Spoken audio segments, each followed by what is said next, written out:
చూద్దాం. నాకు తెలిసి బాలన్న కాంగ్రెస్ కాలైపోతాడు, ఎవడు ఉండడు, ఇక ఆడు ఎవడు ఉండడు. అందరికి అర్థమైపోయింది, ఏ తెలియదా బీ తెలియదా. సో ఆ పరిస్థితి ఉన్నది. కానీ మనం కూడా మంచిగా కలిసి పనిచేద్దాం. డెఫినెట్గా ప్రతి కార్యకర్తను కూడా కాపాడుకునే బాధ్యత నాది. ముఖ్యంగా మెదక్ నియోజకవర్గం కేసీఆర్ గారికి బీఆర్ఎస్ పార్టీకి ఉద్యమ కాలం నుంచి అండగా ఉన్నటువంటి నియోజకవర్గం మెదక్ నియోజకవర్గం. కేసీఆర్ గారికి కూడా ఎంతో మెదక్ అంటే చాలా ఇష్టమైనటువంటిది, సొంత జిల్లా వారిది. తప్పకుండా మెదక్కు అన్ని రకాలుగా మళ్ళీ అండగా ఉంటుంది మన బీఆర్ఎస్ ప్రభుత్వం. నేను కూడా అండగా ఉంటాను. మీరందరినీ కూడా కాపాడుకునే బాధ్యత నాది. కలిసిమెలిసి పనిచేద్దాం. అన్ని జిల్లా పరిషత్లు, అన్ని ఎంపీటీసీలను మనం గెలుచుకునే విధంగా అందరం మంచిగా టీం వర్క్ చేసి మనం మళ్ళీ మెదక్ నియోజకవర్గం మీద గులాబీ జెండా ఎగిరేసేదాకా కూడా అందరం కలిసిమెలిసి పనిచేద్దాం.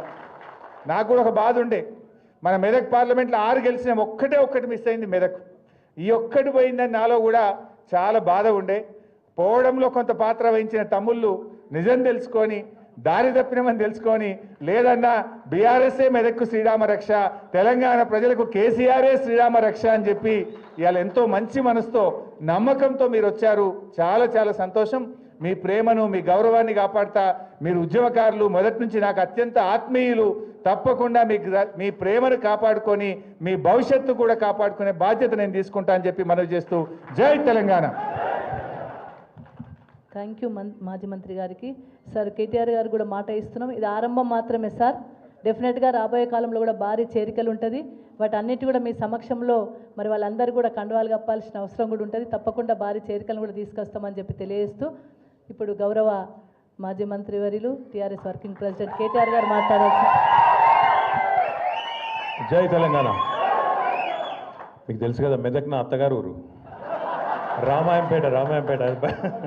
రామాయంపేట మళ్ళీ ఆయన మెదకోలు ఫీల్ అయ్యారు. రామాయంపేట మా అత్తగారు ఊరు, పద్మక్కదేమో మా దగ్గర వాళ్ళ అమ్మగారు ఊరు. కాబట్టి అక్కడికి వెళ్ళి పిల్లని ఇక్కడికి ఇచ్చినాము, ఆడికి వెళ్ళి పిల్లని అటు తీసుకుపోయాను. పేరున వేదికపై ఆసీనులైన పెద్దలు, మరి ఈరోజు ఈ కార్యక్రమానికి అధ్యక్షత వహిస్తున్న మా మెదక్ జిల్లా పార్టీ అధ్యక్షురాలు సోదరి శ్రీమతి పద్మా దేవేందర్ రెడ్డి గారు, గౌరవనీయులు పెద్దలు, మెదక్ జిల్లాలోనే కాదు రాష్ట్రంలోని ఏ మారుమూల ప్రాంతంలో ఏ సమస్య ఉన్నా అందరికంటే ముందు స్పందిస్తూ అందరికీ అండగా ఉండే గౌరవనీయులు పెద్దలు మాజీ మంత్రివర్యులు శ్రీ హరీష్ రావు గారు, గౌరవ పెద్దలు మాజీ శాసన మండలి సభ్యులు అన్న సేరి సుభాష్ రెడ్డి గారు, గౌరవ మాజీ శాసనసభ్యులు పట్లోల్ల శశిధర్ రెడ్డి గారు, గౌరవనీయులు సోదరులు గతంలో మెదక్ డీసీసీ ప్రెసిడెంట్గా పనిచేస్తూ ఆనాడు ఎన్నికల సమయంలో మన పార్టీ గెలుపును కాంక్షించి మనతో పాటు కలిసి వచ్చిన సోదరులు శ్రీ కంటారెడ్డి తిరుపతి రెడ్డి గారు, పెద్దలు గౌరవనీయులు కేసీఆర్ గారు అక్కడ శాసనసభ్యుడిగా ఉన్నప్పటి నుంచి మా అందరికీ చిన్నప్పటి నుంచి జగపతంకులు అని పిలుచుకునే అలవాటు మా బట్టి జగపతి గారు, అదేవిధంగా మా తమ్ముడు మల్లికార్జున్ గౌడ్ గారు, అన్న నాగర్ కర్నూల్ మాజీ శాసనసభ్యులు గౌరవనీయులు అన్న మరి జనార్దన్ రెడ్డి గారు, సోదరుడు జితేందర్ గౌడ్ గారు, సోములు గారు, మా తమ్ముడు ఎర్రోళ్ళ శ్రీనివాస్ గారు, ఇంకా వేదిక పైన ఉన్న అన్నలందరికీ పేరున రావుల చంద్రశేఖర్ రెడ్డి అన్నగారు, మన party general secretary head office incharge, అదేవిధంగా ఈరోజు మెదక్ నియోజకవర్గంలోని వివిధ ప్రాంతాల నుంచి తరలి వచ్చిన మా తమ్ముళ్ళు అద్భుతంగా మాట్లాడిన జీవన్ కుమార్ గౌడ్ గారు, అదేవిధంగా నరేందర్ గారు, రంగారావు గారు, ఇంకా పేరున వారితో పాటు కలిసి వచ్చిన మీ అందరికీ హృదయపూర్వకంగా తిరిగి స్వాగతం సుస్వాగతం. పత్రికా మిత్రులకు కూడా హృదయపూర్వకంగా నమస్కారం. హరీష్ రావు గారు మాట్లాడుతూ 2 మాటలు చెప్పారు. ఒకటి, సిద్దిపేట ఒకప్పుడు సిద్దిపేట అంటే పందులు గుర్తొచ్చేది, మెదక్ అంటే గాడిదలు గుర్తొచ్చేది, కానీ ఇప్పుడు సిద్దిపేటలో పందులు మాయమైనాయి అన్నారు. మెదక్లో కూడా గాడిదలు దాదాపు పోయినాయి, కొన్ని ఉన్నాయి ఇంకా. అవేందనే చెప్పగాని ఉన్నాయి కొన్ని. వాటి సంగతి మీరు చూసుకోండి, ఇక ఎక్కువ చెప్పగాని వాటి సంగతి ఇవాళ మీరు వచ్చుడుతోని తప్పకుండా ఇక అవి ఎన్నున్నాయో గన్ని లెక్క పెట్టుకొని సందర్భం వచ్చినప్పుడు చూసుకోండి. 2ఏనా? అయితే హరీష్ రావు గారు ఇంకొక మాట కూడా చెప్పారు.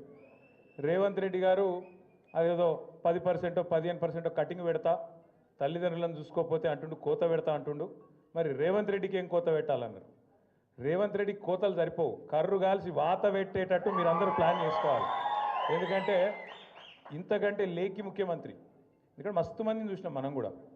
ఎన్టీ రామారావు గారిని చూసినాం, చంద్రబాబు నాయుడు గారిని చూసినాం, రాజశేఖర రెడ్డి గారిని చూసినాం, రోషయ్య గారిని చూసినాం, కేసీఆర్ గారిని చూసినాం. ముఖ్యమంత్రి అంటే ఈ మధ్యలో కిరణ్ కుమార్ రెడ్డి ఉండగానే లెక్కలో లేడు ఆయన పెద్ద. ఆయన ఆఖరి కిరణం కాబట్టి లెక్క పెడతలేము.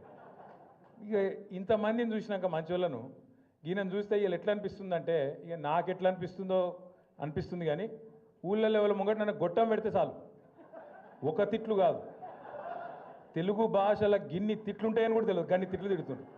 నిజంగా చెప్తున్నా, ఇంకొకడు ఎవడన్నా రేషమునోడైతే ఈ పాటికి ఒక బకెట్లో నీళ్ళు తోడుకొని ఆయన దుంకి చచ్చిపోతుండే. రేవంత్ రెడ్డి కాబట్టి నడిచిపోతుంది. సిగ్గు ఇజ్జతు మానం ఏం లేవు. అరే నోరా మోరే అది. ఎలక్షన్ల ముందు ఏం చెప్పిండే ఆయన, మీ ఉరుకుర్రి 2 లక్షల రుణం తెచ్చుకోండి నేను చెప్తానే ఉన్నా, వస్తూనే ఉన్నా, 9వ తారీఖు సంతకం అన్నాడు.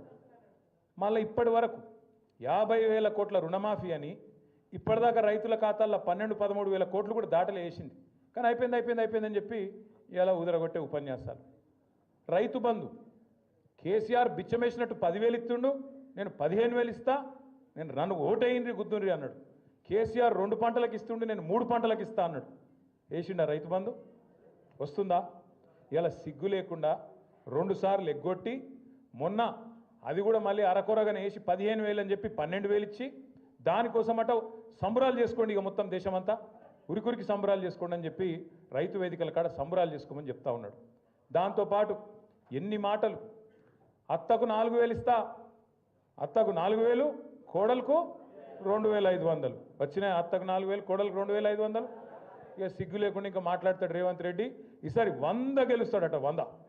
అందుకే నేను చెప్పిన 100 నీ బొందనా అని చెప్పిన. నేను నిజంగా కూడా ఇప్పుడు మరి ఆయనకు నాకు ఇట్లా మాట్లాడేది ఇష్టం ఉండదు నిజానికి, కానీ ఆయనకు ఆయన భాషనే అర్థమవుతుంది.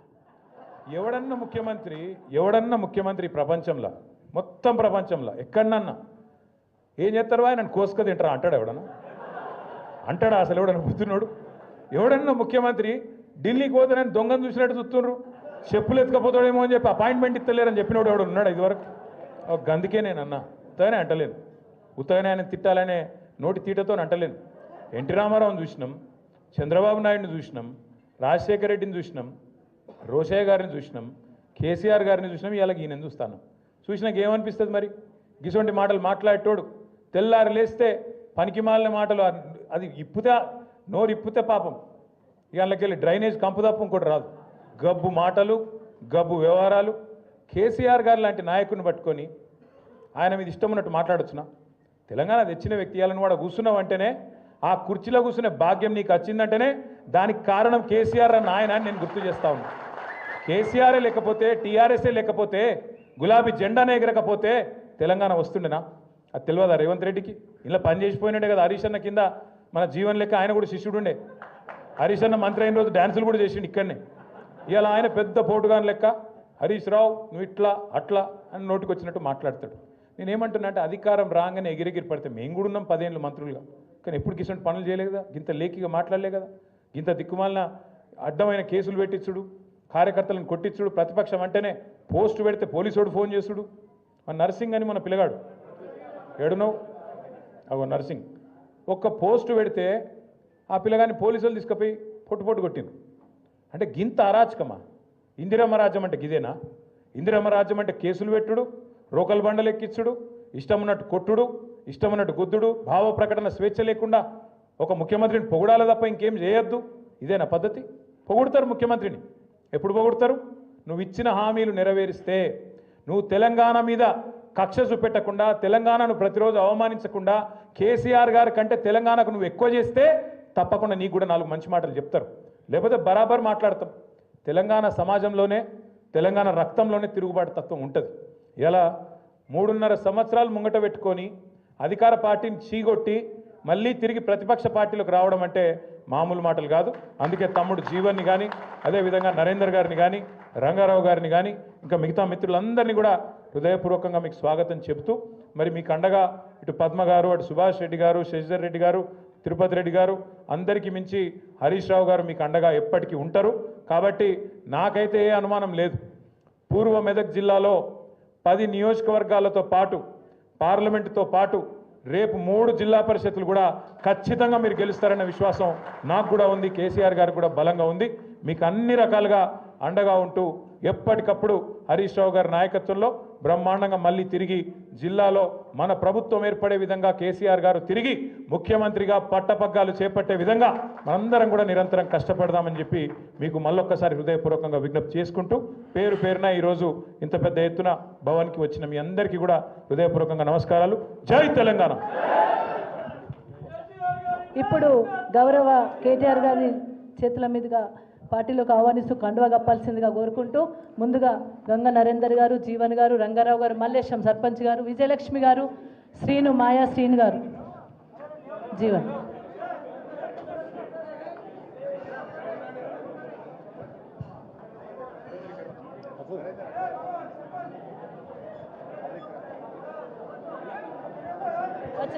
రంగన్న రంగన్న